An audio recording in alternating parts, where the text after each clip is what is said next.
Hello everyone, and welcome back to another episode of Devlog series, where I talk about my coding and developing adventures. This video is going to be the third episode of Shader Lib Devlog. If you are a subscriber of my channel, you probably know about Shader Lib. If you are new, welcome to the channel. My name is Digvijay Gohil, and I make game dev tutorial videos.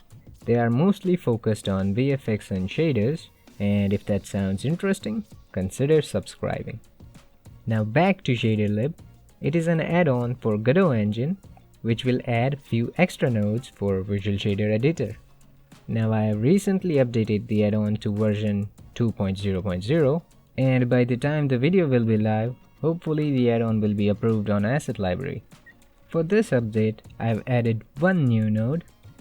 I know. You guys will be thinking just a single node, but just allow me to explain. First of all, there was a major issue with version 1.2, where nodes' default input values would revert back in play mode or in builds.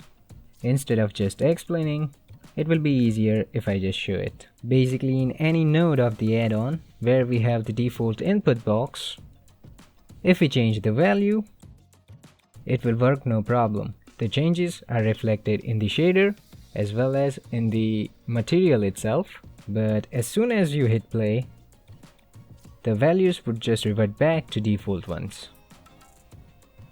It was the case for builds as well, a perfect recipe to drive any sane person crazy, in a sense that you do everything right and just would not get the actual output.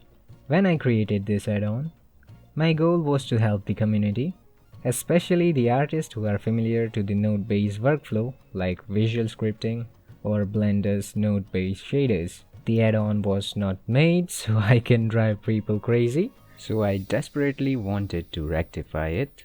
I was able to do that in this version, which now exclusively supports Godot 4.2. Unfortunately for the previous version 1.2, the issue is still there. Now I can just say that the add-on supports 4.2 and above, but I don't want to abruptly end the support, so if you are using Godot 4.1, there is a workaround.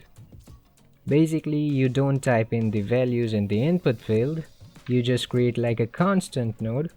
For example, let me create a vector compose node. Type the values here, then feed it into the actual input, and everything will work just fine. I know it is ugly, but that is the only way, so please put up with it if you are stuck with Godot 4.1. Now if you are wondering why the new version can't support 4.1, there is a pretty good reason for that. Along with the release of Godot 4.2, Visual Shader Node Custom class introduced a few new methods. I only was able to fix the issue using the new method, which simply does not exist in 4.1. So that was definitely one downside, but the coin has two sides. So on the bright side, I was able to update the rotate UV node to be much more intuitive. In the previous version, rotate node had the extra boolean input only to specify the rotation units. It was ugly, but at that time I did not want to create two separate nodes for radians and degrees. Now rotate node has much nicer option drop down, and you can simply select the angle units using it. Also in the previous version there was a node under geometry section, node scale world. In this version I have updated it to mesh node, which returns the node's position and scale in world space. Now we can also access the position using node position world variable, but it is still nice.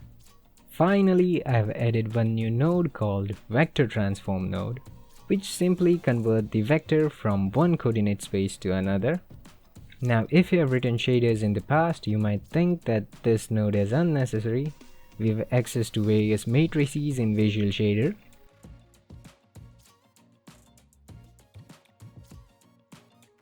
We can simply multiply the vector with them to convert it.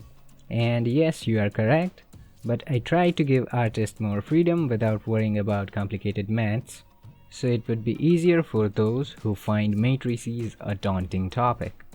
By the way, I have a theoretical video about matrices, and in my opinion you should learn them, but I tried to eliminate the need with this node.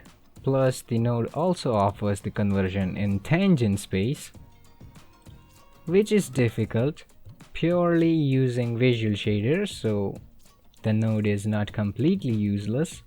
If you still think all of this new version and devlog for a single node, well, this node offers conversions for all these spaces, so it is basically 20 nodes packed in one.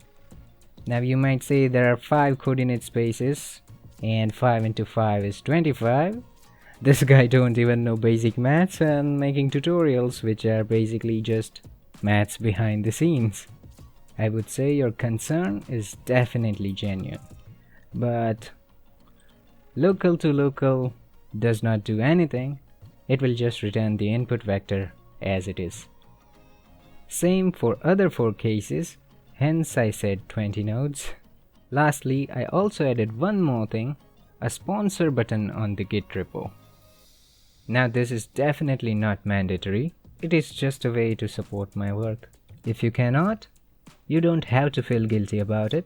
By watching the video, you are already supporting me. You can also support me by wishlisting Cosmic Roads on Steam and buy it when it comes out. That is the best way by far to support me. And finally, if you are wondering about the tutorial video, let me give you some behind the scenes info. I have made a caustics effect, but the end result was not that good for me, so I'm trying to improve it. That is the reason I decided to update the add-on this week. Now a funny thing is, making an add-on for a software that you literally picked up 4 months ago is easier than making a 10-minute video. This fact annoys me a lot. I really want to pump out a lot of tutorials, but I'm just restricted with my limited time.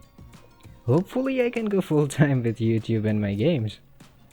Right now I can only spend 2 hours max every day, excluding weekends. Weekends I try to spend as much time as I can to make videos. And I think that's pretty much the video. Consider hitting the thumbs up button, wishlist Cosmic Roads on Steam, subscribe if you haven't already.